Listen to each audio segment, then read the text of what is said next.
Hi student, आज हम statics में सेकंड चैप्टर स्टार्ट कर रहे हैं, ट्रांसपोर्टेशन प्रॉब्लम। ट्रांसपोर्टेशन प्रॉब्लम में 3 मेथड हैं, उसमें से आज हम फर्स्ट मेथड कर रहे हैं। उसमें आप देख सकते हो क्वेश्चन नंबर 7 स्टार्ट कर रहे हैं। उसमें क्या बता रहा है, obtain basic physical solution of the following transportation problem. ये आपको ट्रांसपोर्टेशन प्रॉब्लम मिली हुई है, उसको हमें सॉल्व करना है। और कौन से मेथड से? By north west corner rule. देखो आप देख सकते हो नॉर्थ वेस्ट कॉर्नर रूल। तो आज हम नॉर्थ वेस्ट कॉर्नर रूल कर रहे हैं। टोटल 3 मेथड है, उसमें से ये फर्स्ट मेथड हम कर रहे हैं। तो आप उसमें देख सकते हो ये आपको ओरिजिन दिया हुआ है O1 O2 O3 और ये डिमांड है। डिमांड नीचे लिखा हुआ है D1 D2 D3 D4। तो ये डिमांड दी हुई है आपको 6 10 16 4 और ये सप्लाई दिया हुआ है। ठीक है, तो इस तरह आपको ये ट्रांसपोर्टेशन प्रॉब्लम मिली हुई है, इसको हमें सॉल्व करना है। किस मेथड से? नॉर्थ वेस्ट कॉर्नर रूल से। ठीक है, तो अभी हम इसको बोर्ड पे करते हैं। ठीक है, तो आप देख सकते हो जो हमने क्वेश्चन पढ़ा, देखो जो ट्रांसपोर्टेशन प्रॉब्लम क्वेश्चन पढ़ा वो मैंने यहाँ पे बना दी। उसमें आपको किस तरह दिया हुआ था, origin O1 O2 O3, demand D1 D2 D3 D4, यहाँ पे सप्लाई है और यहाँ पे डिमांड है। ठीक है, ये इसको बोलते हैं ट्रांसपोर्टेशन प्रॉब्लम और इसको अलग अलग मेथड से सॉल्व किया जाता है। आज हम कौन सा मेथड कर रहे हैं? North west corner rule. ठीक है, तो देखो उसको किस तरह किया जाता है मेथड, देखो बिल्कुल इजी है। देखो ये जो आपकी टेबल बनी हुई है ना, ये ध्यान रखना, डिमांड जो है वो टेबल से बाहर है, सप्लाई जो है वो टेबल से बाहर है। ठीक है ना, तो इस टेबल को आपको इंपॉर्टेंस देनी है, ध्यान देना। और इसमें सबसे पहले कॉर्नर में क्या मेथड का नाम क्या है? North west corner rule. तो कॉर्नर वाला नंबर लेना है, ये वाला 6। ठीक है, कॉर्नर से स्टार्ट करना है। तो 6 के सामने कौन सा नंबर है? 14, जो बाहर है टेबल के बाहर 14, और इसके सामने देखो तो 6 है। देखो इसको बोलते हैं कॉलम, ये पता होना चाहिए, इसको कॉलम बोलते हैं, इसको रो बोलते हैं। ठीक है, तो आप देखो ये कॉर्नर में जो नंबर है उसके सामने बाहर जो नंबर है वो देखो 14, और ये जो बाहर नंबर है 6। तो यहाँ पे 6 है और यहाँ पे 14 है। इन दोनों में से कौन सा छोटा नंबर है? Small number. तो छोटा नंबर कौन सा है? 6 है। तो ये जो 6 छोटा नंबर है ना, ये इसके ऊपर रखना है। ठीक है, इस तरह आपको लिखना है 6, यहां पे रखना है 6 ऐसे। ठीक है, ये कॉर्नर पे ही रखना है। ठीक है, इसके सामने 14, इसके सामने 6, जो छोटा नंबर हो, और दोनों में से 6 है ना, कट कर दो। मतलब 6 में से 6 गया तो ये 0 हो गया, और 14 में से 6 गए तो 8 बचा। इस तरह आपको लिखना है। मतलब दोनों में से मैंने 6 माइनस किए, 6 में से 6 गया 0, मतलब ये पूरा कट हो गया, और 14 में से 6 गया तो 8। तो क्या होगा, यहाँ पे 0 हो गया ना, तो 0 को आपको देखना है, ये 0 हो गया ना, 0 हो गया तो आपको पेंसिल से ना शेड करना है, कंपल्सरी पेंसिल से। ये 0 हो गया, मतलब ये आपका जो कॉलम है इसको आपको शेड कर देना है पेंसिल से। ध्यान रखना, पेंसिल से ऐसे शेड करना है, जहां पे 0 हो जाए वो कॉलम चला गया। ठीक है, अभी आपका जो शेड आ गया, जो कटिंग हो गई, उसको नहीं देखना है। अभी बाकी रिमेनिंग जो नंबर बचे उसमें कॉर्नर में कौन सा है? कॉर्नर में ये है। ठीक है ना, इसको देखना है। अभी ये 4 के सामने यहाँ पे देखो 8 है, और यहाँ पे 4 के सामने देखो यहाँ पे 10 है।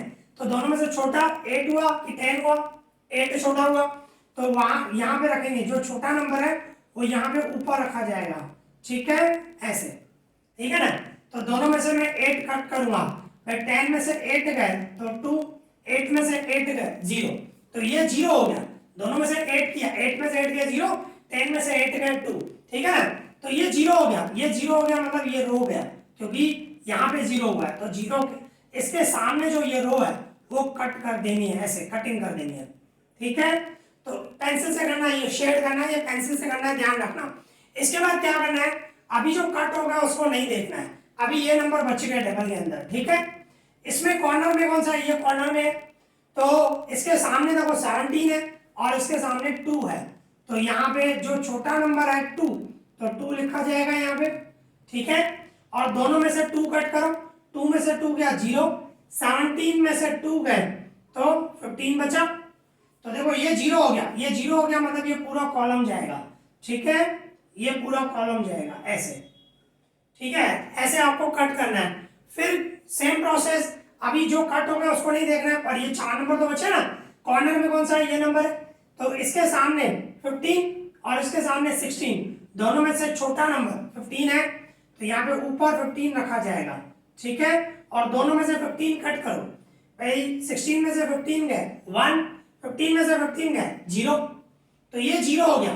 तो इसके सामने ये रो जो है वो उसको शेड करना है, ठीक है ना। जो 0 हो गया उसके सामने शेड पूरे को करना है, यहाँ पे है ही पहले से, तो हम आगे करेंगे, ठीक है। अभी क्या करेंगे, जो कट नहीं हुआ उसको देखो, वो कॉर्नर में ये है, तो कॉर्नर में इसके सामने 5 है और इसके सामने 1 है, तो दोनों में से छोटा 1, ठीक है। तो ये 1 कट हो गया और 5 में से 1 गया तो 4 बचा, तो ये 1 0 हो गया।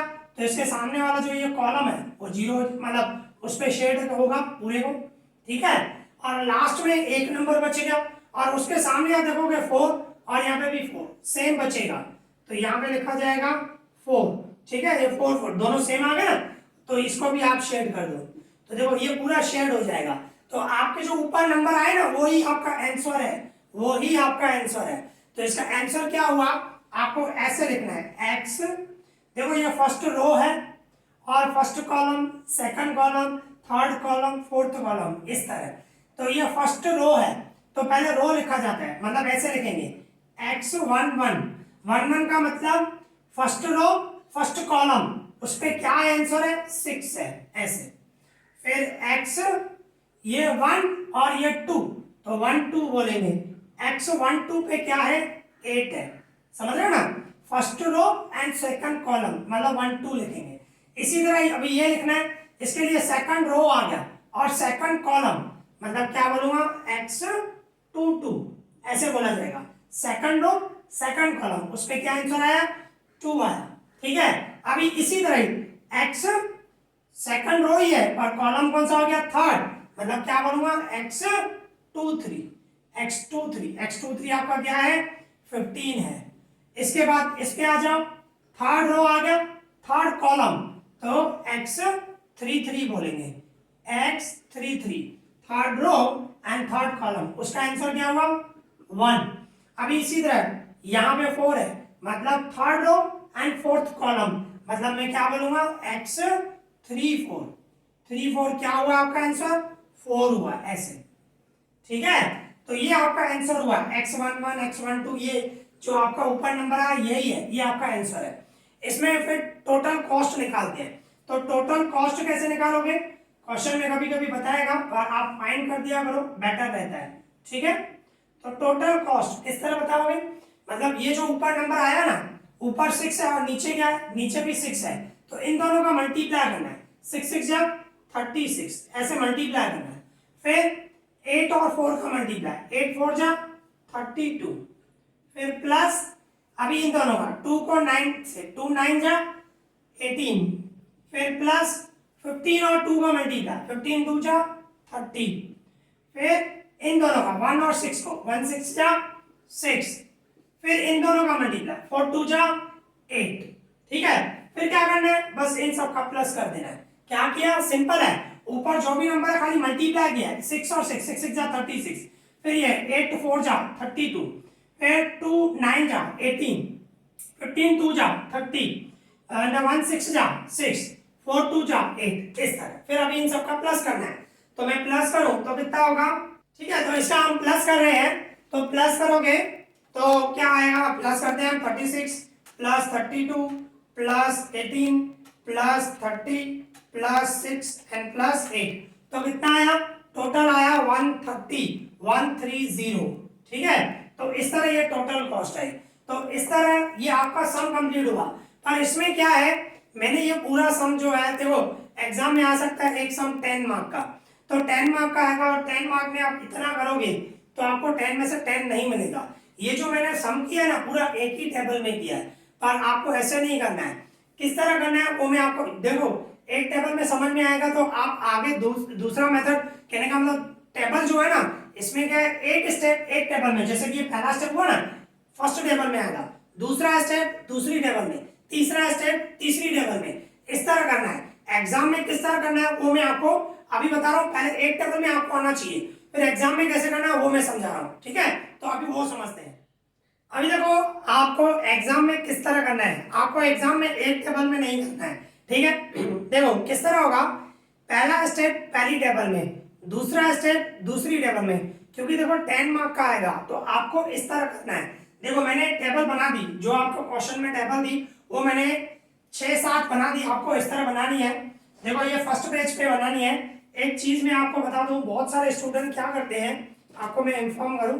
देखो आप अगर जो टेबल बना रहे हो तो किस तरह करना है आपको, जस्ट अ मिनट मैं बताऊं।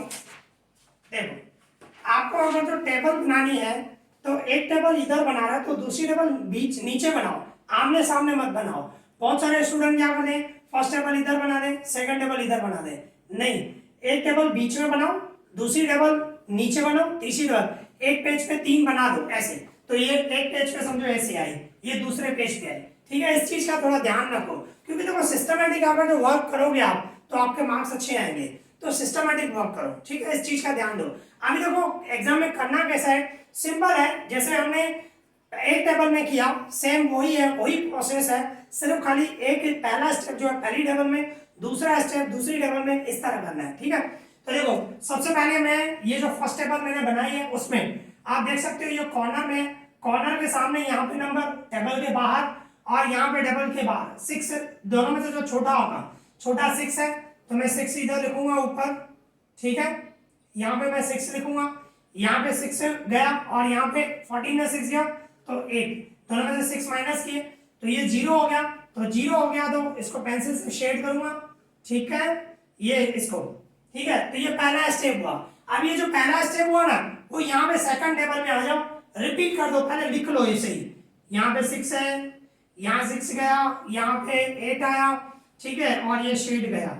ठीक है ना, जो ऊपर किया ना आपने वो पहले नीचे भी लेके आओ, सेम नीचे। अभी सेकंड स्टेप करना है तो सेकंड टेबल में करेंगे, मतलब अभी जो कॉर्नर में, ये कॉर्नर में देखो पहला स्टेप रिपीट किया, ठीक है ना, ये ध्यान रखना। अभी क्या करूंगा, यहाँ पे कॉर्नर में 4 है, उसके सामने 8 है और यहाँ पे 10 है, तो दोनों में से छोटा 8 आएगा, तो यहाँ पे मैं 8 लिखूंगा और दोनों साइड ये 10 में से 8 गया 2 और 8 में से 8 गया 0, तो ये 0 हो गया। तो इस तरह इसमें शेड आएगा, पेंसिल से करना है ये शेड। ठीक है, तो ये दूसरा स्टेप। अभी देखो जो इतना वर्क कर लिया ना आपने, आ जाओ तीसरी टेबल में, जितना किया वो पहले तो रिपीट लिख दो। यहाँ पे 6 है लिख लो, ठीक है, यहाँ पे 8 है लिख लो, यहाँ पे ये 6 गए, यहाँ पे 10 में से 8 गए तो 2 बचा, यहाँ पे 14 फिर 8, कटिंग जो भी हो गई सेम टू सेम आप पहले तो लिख लो, फिर तीसरा स्टेप जब करेंगे तो इस टेबल में करेंगे। ठीक है ना, तो आप देखो जितना ऊपर वर्क करके आए वो सेम रिपीट कर दिया नीचे। अभी मुझे थर्ड स्टेप करना है, तो थर्ड स्टेप इस टेबल में देखो, यहाँ पे मैं कॉर्नर में देखूंगा, कॉर्नर में अभी 9 है, 9 के सामने 17 है, यहाँ पे 2 है तो यहाँ पे मैं 2 लिखूंगा। ठीक है, यहाँ पे 2 आएगा और यहाँ पे 2 में से 2 गया 0 और 17 में से 2 गया 15। ठीक है ना, ये 2 गया तो इस तरह ये चला जाएगा कॉलम, ओके, ये जाएगा पूरा। तो ये तीसरा स्टेप। अभी ये जो वर्क किया ना आपने पूरा इस टेबल में करो, इस टेबल में यहाँ पे लिखूंगा 6 जैसे किया हुआ वैसे ही। ठीक है ना, जैसे आप करके आए 6 8 और यहाँ पे 2, ठीक है, और बाहर आउटर में ये 6 कट गया, फिर 10 में से 2 बचा और 2 भी कट हो गया और यहाँ पे 14 8 कट हो गया, 17 कट 15, सेम टू सेम जो भी आप स्टेप कर रहे हो, जो वर्क कर रहे हो वो पहले इधर लेके आओ। ठीक है ना, और जहाँ पे शेड है वो शेड भी दे दो आप, शेड जहाँ पे दिया हुआ है वो शेड भी आप दे दो इस तरह। ठीक है, आप देख सकते हो इसमें शेड है और इन दोनों में शेड है, वो मैंने दे दिया। ठीक है ना, और जिस तरह नंबर लिखे हुए थे सेम। तो अभी ये 3 स्टेप कंप्लीट हुए, फोर्थ स्टेप जो है इस टेबल में करूंगा। फोर्थ स्टेप मतलब हर एक स्टेप जो है अलग अलग टेबल में आएगा, आपको इस तरह करना है। 10 मार्क का आएगा एक सम, बहुत इजी है, 10 में से 10 आना, थोड़ा सा लेंदी है, टेबल थोड़ी ज्यादा बनानी पड़ेगी। ठीक है ना, हो सकता है देखो मैंने अपने हिसाब से 6-7 टेबल बनाई, हो सकता है 6 टेबल में कंप्लीट हो जाए, 7 टेबल में कंप्लीट हो, 8 टेबल में, पता नहीं वो सम पे डिपेंड है कितना बड़ा है। ठीक है ना, अभी देखो फोर्थ स्टेप है तो मैं फोर्थ स्टेप करूंगा, कॉर्नर में ये है, इसके सामने आप देख सकते हो 15 है, यहाँ पे 16 है, तो जो छोटा है 15 आएगा। ठीक है, दोनों में से मैं 15 कट करूं, 16 में से 15 गया 1, 15 में से 15 गया 0, तो ये 0 हो गया, तो यहाँ पे ये गया। ठीक है, ये जाएगा इस तरह, ये 0 हो गया। ठीक है, अब ये सेम यहाँ पे रिपीट कर दो, यहाँ पे मैं रिपीट करूंगा तो ये 6 8 जैसे है वैसे रिपीट कर रहा हूँ, 2 15। ठीक है, ये रिपीट कर रहा हूं मैं और यहाँ पे ये शेड यहाँ पे है, दूसरा यहाँ पे शेड है और यहाँ पे भी शेड है, ठीक है ना। और जैसे कटिंग हो गई है 6 गया, यहाँ पे 10 2 16 1 बचा है, और यहाँ पे 14 8 कट हो गया, 17 15 भी कट हो गया। जैसे कटिंग हो रही है वो भी आपको लिखना है, ठीक है। अभी देखो ये दूसरा स्टेप जो है, अभी जितना हमने किवार किया वो पहले रिपीट कर दो नीचे, अभी दूसरा स्टेप इस टेबल में करो, ठीक है। तो इसके सामने देखो कॉर्नर में ये है, इसके सामने 5 है, यहाँ पे 1 है, तो यहाँ पे मैं 1 लिखूंगा, ठीक है, जो छोटा नंबर, और 1 में से 1 गया 0, यहाँ पे 4 बचा, तो 1 बचा, मतलब 1 गया 0 हो गया, तो यहाँ पे शेड होगा। अभी देखो लास्ट में एक ही नंबर बचा है, आप इसी टेबल में करोगे तो भी चलेगा, अगर जो न्यू टेबल में करना चाहते हो वो भी चलेगा, आपकी मर्जी है। ये मैं इसी में भी कर सकता हूँ, एक ही नंबर बचा ना, तो सीधा डायरेक्ट आप इसमें ही देखो सेम बचेगा हमेशा, 4 4 लिख लो, वहीं पे कंप्लीट कर दो, 4 4 कंप्लीट, तो देखो ये भी शेड। तो कहने का मतलब फिर ये टेबल हमारे काम की नहीं है, 5 टेबल में सम पूरा हो गया। ये 5 टेबल बनानी है इस तरह, और इसके बाद एक आंसर टेबल भी इसी टाइप की टेबल भी बनानी है, सिर्फ उसमें नंबर नहीं लिखने, उसमें कौन से नंबर लिखने हैं, ये जो आपका आंसर है ना वो, मैं देखो ऊपर क्या है 6 है, यहाँ पे 6 आया है, वो लिखना है 6, फिर 8 आया है, ठीक है, फिर 2 और 15 आया है, 2 और 15, ठीक है, और यहाँ पे 1 आया और यहाँ पे 4 आया है, ठीक है। इसके बाद आंसर, इसको आंसर टेबल बोलते हैं, मतलब यहाँ तक करना है, फिर ये दूसरा स्टेप इसमें आया नहीं, मैंने एक्स्ट्रा ही बनाई थी, तो आपको डायरेक्ट आंसर, ये आपकी आंसर टेबल हुई। अभी इसमें से आपको क्या लिखना है, वही सेम x 1 1 1 रो 1 कॉलम 1 1, कितना आंसर हुआ 6, फिर x 1 2 फर्स्ट रो और सेकंड कॉलम कितना हुआ 8, इसके बाद x 2 2 2 2 क्यों बोलूंगा, सेकंड रो सेकंड कॉलम, पहले इसके लिए सोचना है फिर ऐसे सोचना है, तो 2 2 कितना हुआ 2 है, फिर x 2 3 second row and third column, तो 2 3 कितना है 15, फिर x 3 3 third row third column, ठीक है ना 1, फिर x 3 4 3 4 थर्ड एंड फोर्थ, इस तरह, ठीक है ना, third row and fourth column. तो ये, और इसके बाद टोटल कॉस्ट भी सेम ही निकलेगी जैसे मैंने बताया था, इन दोनों का मल्टीप्लाई करना है, 6 6 जा 36, फिर प्लस करना है 8 4 जा, सेम प्रोसेस, कुछ भी चेंज नहीं, ठीक है। तो आपको जो एग्जाम में करना है इस तरह करना है, एक ही टेबल में नहीं करना है, ठीक है, इस चीज का ध्यान रखना। अभी जो आगे मैं सम कराऊंगा ना, एक ही टेबल में कराऊंगा, आपको पता होना चाहिए एक स्टेप एक टेबल में, दूसरा स्टेप दूसरी टेबल में, इस चीज का ध्यान रखना, तभी आपके 10 में से 10 मार्क आएंगे, हो सकता है 12 मार्क का भी आए ये सम, ठीक है, 10 का मिनिमम समझ के चलो, तो 10 मार्क का सम आएगा, और आपको एक ही टेबल में करोगे तो नहीं मिलेंगे, इस चीज का ध्यान रखना। और अभी हम आगे करेंगे तो सम एक ही टेबल में मैं कराऊंगा, ठीक है, पर एग्जाम में आपको एक टेबल में नहीं करना है, ओके। तो यहाँ पे ये हमारा सम कंप्लीट हो गया, आई होप आपको अच्छा लगा होगा, तो प्लीज लाइक करें, शेयर करें एंड सब्सक्राइब करें। इस वीडियो में इतना ही, thank you for watching this.